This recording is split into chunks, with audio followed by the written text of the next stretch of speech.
welcome back to One More Mana. My name's Derek, and I am being joined again by Ced, taking a look at another crazy superhero deck. Now, for this deck, you might say this deck is amazing. You might say it's blazing, hot like Cajun, and all it needs is a minute to win the game, and it is so exciting. Tell us a little about today's deck, Ced. Yeah, okay, so I didn't know we were rhyming. All right, thanks you for that. Today, we are talking about Wonder Woman herself, and we're going to see if we can build a deck around her in EDH. Again, this is part of the, I guess this is the, what are they called? Dragonshield? Yeah, Dragonshield deck building challenge. They're out there, I promise. Just try to look it up. It's a thing. The best kept secret by Dragonshield. This awesome contest that's going on, yeah. And this is kind of the latest category of it. Yeah, and so like I said, this month's theme was Wonder Woman, and apparently we just recently got a brand new trailer from the DC fandom about the Wonder Woman, regarding the Wonder Woman movie that's coming out in 2021, I believe. And so this is sort of timely. Good job, DC, I suppose. But let's just go ahead and get down to it. You know, Wonder Woman is Amazon princess from the island of Themyscira, island of no men. This is speaks mostly to the Greek mythology kind of background thing going on. And so I'm going to be straight up with you. I don't know too much about Wonder Woman. I do know some battles she's had, some hardcore battles she had in recent comic years, and you know, some things that I've seen on the TV show here and there. I did at least see the first Wonder Woman movie, so we could pull some things from there. Perfect. Yeah, that's a good starting point. Also, I'm going to back up. I think you said something about DC making a good superhero movie. I didn't know that was a thing. So I didn't say they had a good superhero movie. I just said that, you know, good promotion. Okay. I was going to say, might need to take a step back now. Okay, so now that we're on the same page, there's so many cards I feel like that could kind of capture just this all-powerful, amazing being that Wonder Woman is. And we had a lot of options. But despite the fact that I just said all-powerful, we did go with Boros. I know that sounds like an oxymoron to some, but Boros is what's going to capture just that awesomeness of Wonder Woman. And we're taking a look with Aurelia, Exemplar of Justice today. And that's who's going to be representing Wonder Woman. Now, if y'all aren't familiar with this Aurelia, because there are multiple forms of Aurelia, this one is 2 and a red and a white for a 2/5 flyer that has that whole mentor ability back from the previous, the very recent Ravnica block. And really where it gets interesting is where it can buff your creatures and potentially give them trample and vigilance based on the color of that creature. So we have a lot of benefits to having Boros creatures because you get both. But it's a really cool commander, not as terrifying as other Aurelia, but also extremely powerful. And that's going to open up some stuff for us. But how do you think, why do you think Aurelia was the perfect choice for Wonder Woman? So pure flavor, you know how I am. I love the flavor. So when I think Wonder Woman, I think Boros. You know, she's all about justice. She's all about you know, just very aggressive. She's a very skilled combatant. So fighting is what she's an expert at. Being a tactician, a little bit here and there, but she's definitely one of the top skilled fighters in the DC universe. And so the Boros aspect just really spoke to me, really. And then we kind of narrowed down on Aurelia. We try to figure out which one to go for, but I think that the Exemplar of Justice really spoke to us. One, again, because of the flavor. You got justice in the name. She can fly, of course, like all angels do. There are versions of Wonder Woman who can actually fly. She has the mentor ability. Wonder Woman is actually a mentor in the DC among DC heroes. And then just being able to buff up other creatures around you. I think it's just an all-encompassing kind of flavor kind of thing. Like, you know, she's there to bring a certain morale to the team. Like, she's always going to get up and keep fighting. Yeah, I like it a lot. I think it was a perfect flavor win. When we did Superman, obviously Chromat was more about theme and everything, but this one is just so perfect in visuals, in flavor, and even the name of the card itself. It was kind of just a perfect choice for the card. But obviously, because we are in Boros, obviously it's going to be a pretty combat-heavy deck, which is right on flavor too. Wonder Woman's trying to basically just beat people up more so than doing anything too crazy. It's pretty straightforward, and that's another reason why Boros is so perfect. So kind of like every deck tech, we do want to go ahead and go through the categories. Most importantly for this, like we did last time, flavor. Flavor is the number one thing. We want function in here, no doubt, but you can't play a Wonder Woman deck and not make it feel like you're playing a Wonder Woman deck. You have plenty of powerful decks out there. We're trying to be on flavor today. So we're going to start with the creatures, as always, and really out of those creatures, which one do you think really has the biggest flavor win of all the creatures we have? Biggest flavor win, this is actually going to be very surprising. So this deck that we constructed actually has no human men within the deck, except one. And if you know anything about Wonder Woman, you know that her main true love was Steve Trevor. And it didn't take me long to hone in on who would be the Steve Trevor of this deck if we had to pick one. And that's none other than Gerard Weatherlight Hero. I mean, dude he just oozes Steve Trevor. Like he's a pilot. He's ready to go down with the ship. If you saw the first Wonder Woman movie, you know exactly what I'm talking about. Like this is Chris Pine with longer hair. It is just too perfect. It really is, especially when it gets down to the art. Everything from the flavor, his role, the art, everything about it. You're right. It's just one of those cards that, despite the fact it's actually a pretty strong card too. It's actually a good include function wise, but you couldn't, even if it was a vanilla 10 mana 1/1. Flavor wise, you can't not include it. It is just way too perfect. Way too perfect. And then I know we got some other flavor wins too in here. Do you have any other kind of the next tier as far as what you think really just brings that theme with you? Definitely. So the first thing I really wanted to look at were who are Wonder Woman's villains? Because I'm a comic head, and even I didn't really know who Wonder Woman's villains were besides Cheetah and maybe Ares and maybe a few other Greek gods. And so I was like, okay, first we got to get a cheetah in here, something cat-like. So I chose Leonin War Leader just for the fact that it's a boss cat that can just make more cats with lifelink. So form and function, Leonin War Leader definitely serves a purpose here. And you can also catch Cheetah within the next Wonder Woman 2 movie. So also stepping up, we have Elish Norn. Now this was a late include after we went over the deck. I was like, we need a Dr. Poison, and I was like, so we got to go for Infect because I know you love to throw Infect everything. Oh my! This card by itself, it just makes the deck for me. Any deck Elish Norn is in, I will be happy to play just for the off chance to get cast. And it's just talk more about this poison. It makes me so happy. Keep going. Yeah, so unfortunately we cut out the Infect, even though I felt like it was more on flavor, but Elish Norn is definitely a boss in his own right, and it will also beef up what the entire deck is trying to do. So we feel like Elish Norn, if it's going to be a mainstay villain, then it definitely fits the role of Dr. Poison. Last villain that I kind of want to touch on is Ares, the Greek god of war. Nothing speaks to the Greek god of war in Magic other than the Theros god himself, Iroas, god of victory. Even though Iroas kind of looks like he may be on the good side with the whole, having a evil twin brother and all that stuff in the lore, but Iroas is he incentivizes combat, and all the abilities that come on Iroas, you just could not include it in his deck. So if it's going to be in his deck, it's going to fit the role of Ares.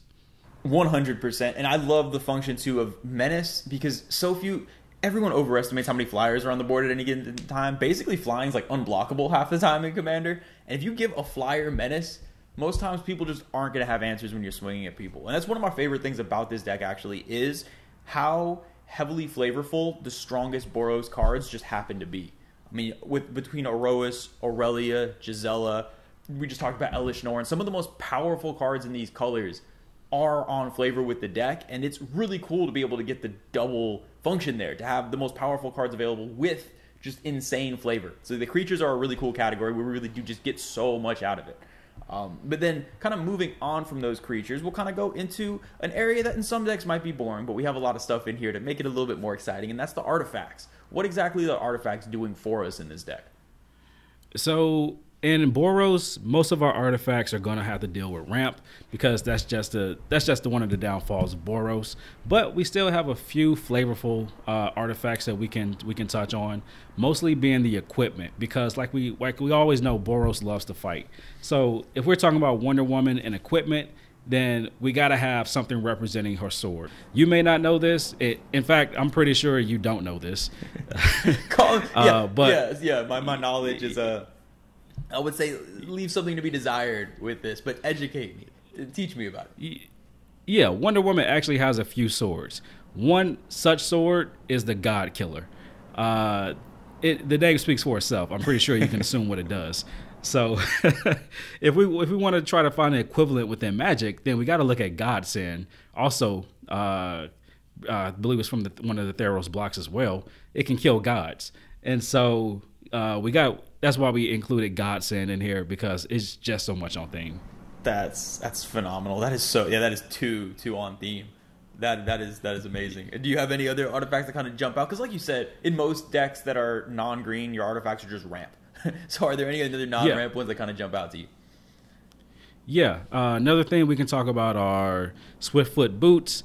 We wanted to go with just coming from another flavorful aspect was the Lightning Greaves, just because they look more like the boots that Wonder Woman wear. But we chose Swiftfoot boots, form over function, or function over form. Forget exactly how it was supposed to be said. Yeah, but, something like that. Yeah. we want hexproof, not shroud. So, but I'm sure you don't know this, but Wonder Woman is actually very, very fast. So you don't have to call me out like that. You can just make them get the illusion that I know what I'm talking about. It's better like that.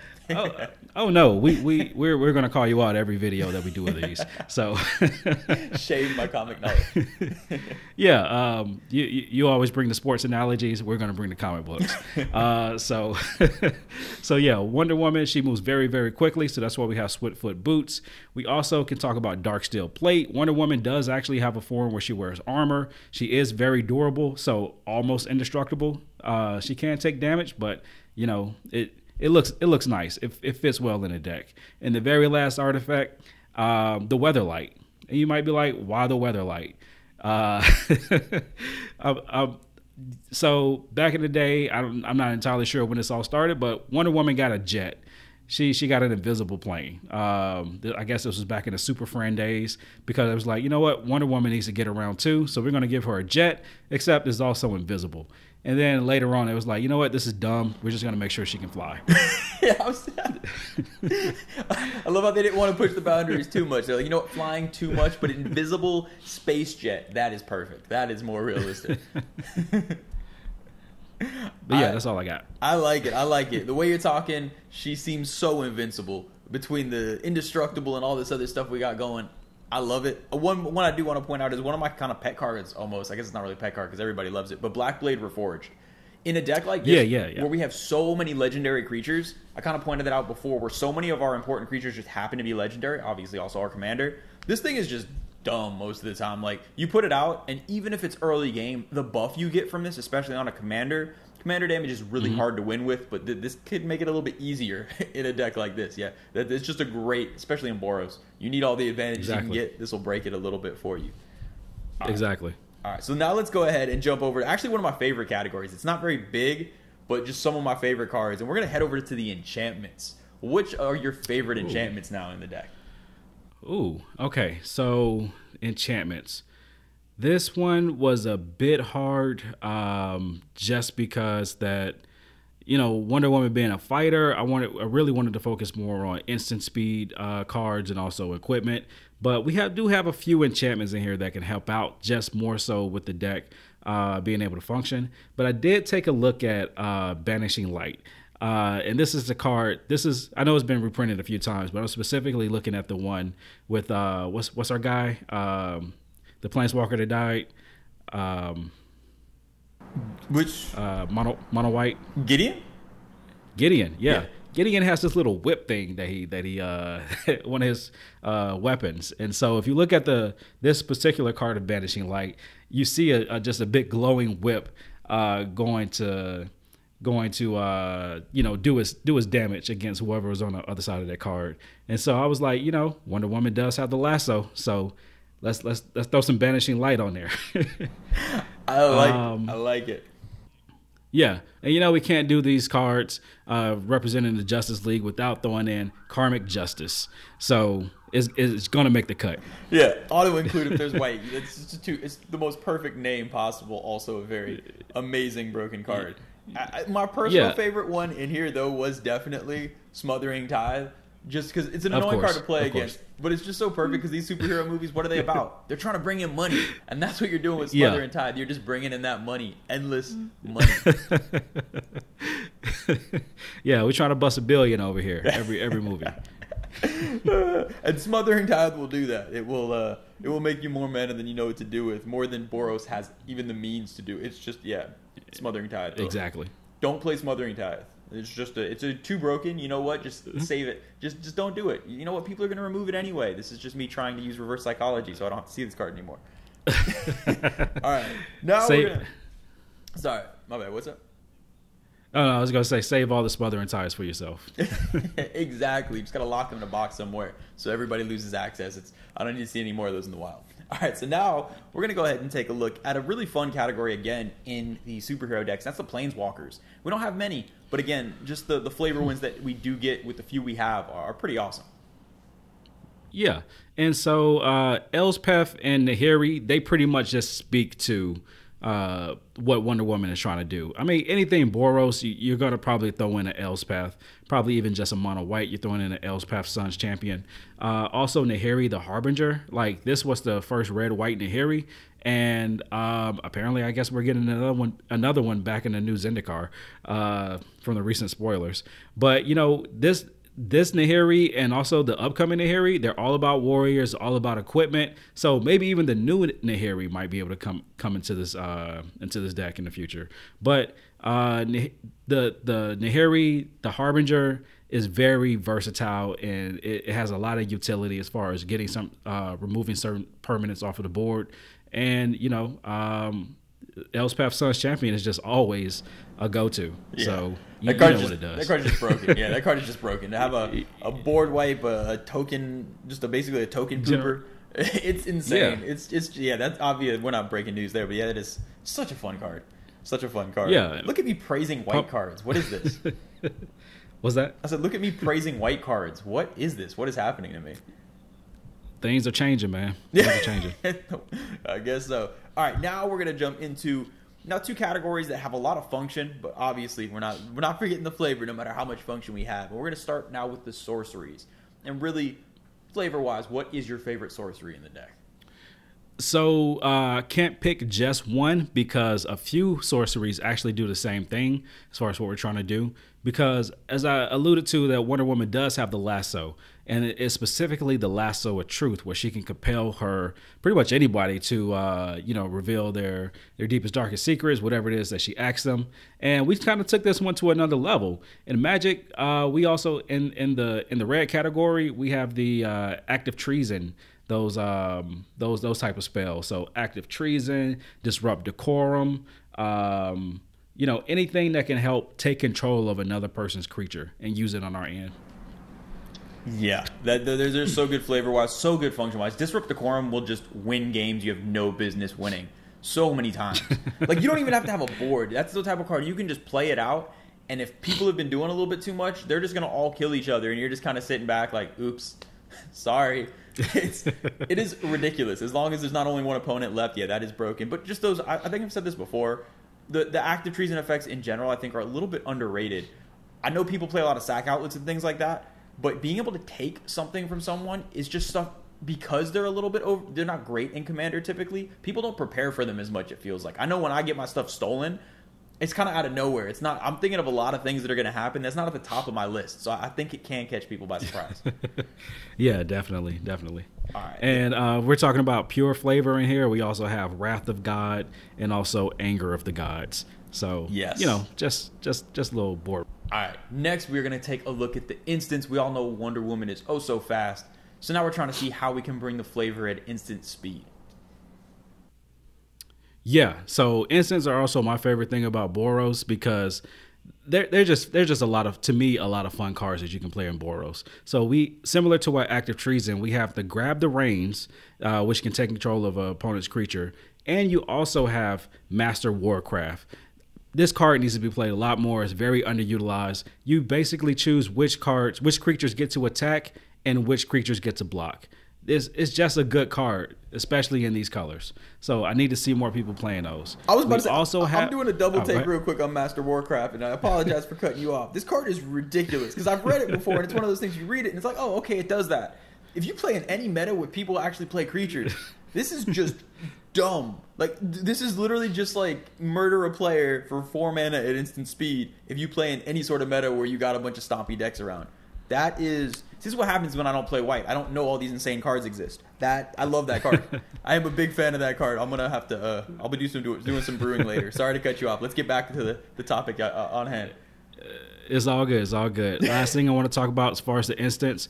We couldn't really fit this into the flavor wins in the equipment, but Wonder Woman also carries these bracers on her arms, and these are useful for deflecting things. So that's why we have cards like Deflecting Palm, Comeuppance, Wild Ricochet.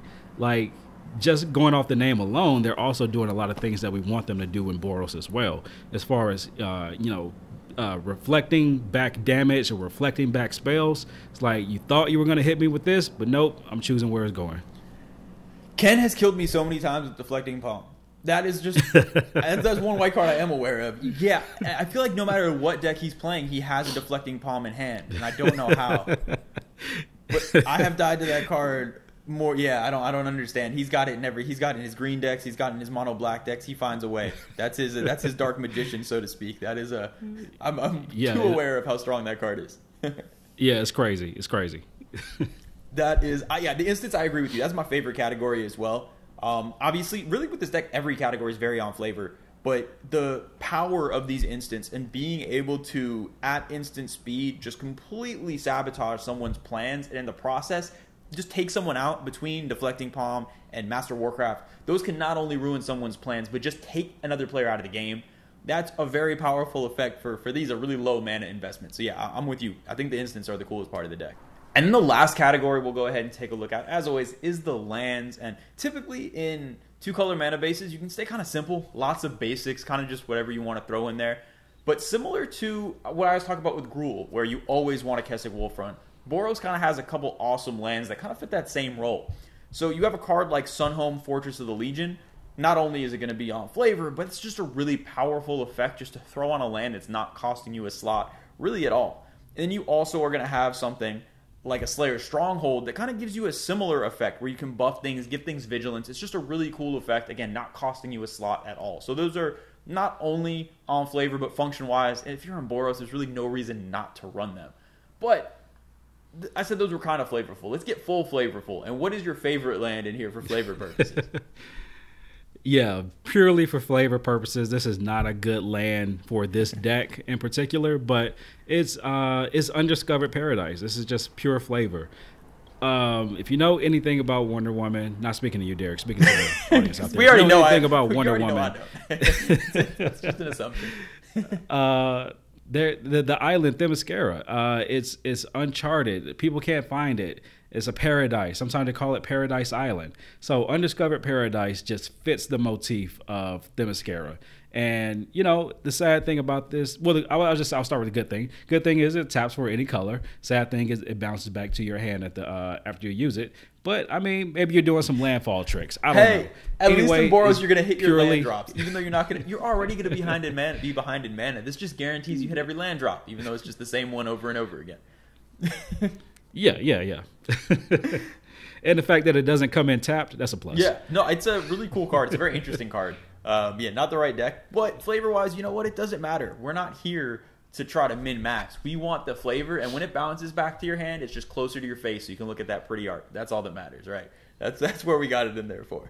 So, gotcha. That's going to wrap it up for all the categories. Now it's time for the best part of every deck tech, the most exciting part, the game-winning step.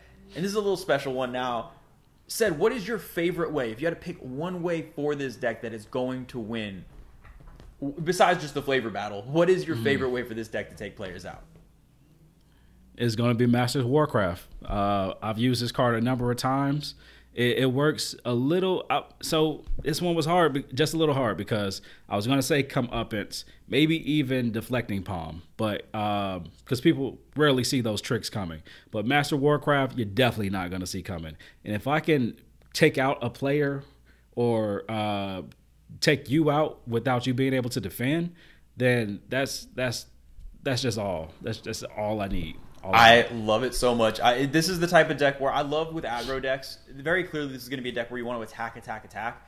But having those late game alternative win cons where you have like messing with combat and things like that to win out of nowhere is so important. I do something similar. I have a very aggressive Krenko deck, and I run Insurrection for the same reason. Because if you go all out aggro and then you just run out of steam, you don't want to be hopeless. And these cards will allow you to pull wins out of nowhere. And when you seem hopeless, you can actually win. So I agree with you. I think those are the most fun ways to win the game.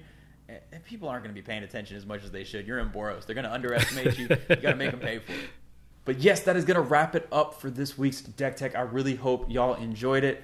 Thank you so much for joining, Seth, and educating me in all things comics, because I have the knowledge of someone who's never read a comic before. I guess that's not really a great analogy, but that's basically where my knowledge pool is. So it was great. I love these. These are probably my favorite deck techs. I feel like I learned so much about things I otherwise know nothing about. So they are awesome. This is an awesome, flavorful deck. And if you want any of the cards in this deck or any of the cards in really any of the decks, especially, I know you want to build a superhero deck. I'm looking at you out there. I know you want to. Head on over to TCG Player. Anything you give the affiliate link down below will help support the channel. TCG Player is amazing. Anything you need, you can find on there. Yep, and I'll go ahead and give this spoiler right now. The next and last deck that we're going to do is the Dark Knight himself, Batman, and you're going to have another special guest in on this deck tech. Oh, I know things about Batman. As shocking as that is, I might contribute. I am very excited about this one. I'm ready. I'm ready to see who that special guest is too. I'm gonna go ahead and spoil the special guest. You're gonna have to fight Hado Ken to get a word in edgewise, because he is Batman's number one fan. It's just gonna be a monologue. We're just gonna let Ken talk. We'll be his hype man. We're gonna be here to support him emotionally as he goes through the entire deck check. We'll be there for him. I'm about it. And as always, before we wrap things up, a huge shout out to the patrons. Obviously, we love and appreciate y'all so much. Lots of exciting things coming very soon. Won't spoil any of it other than the fact that Ken is coming to take over one of the coming deck techs. But until then, we will see y'all next time.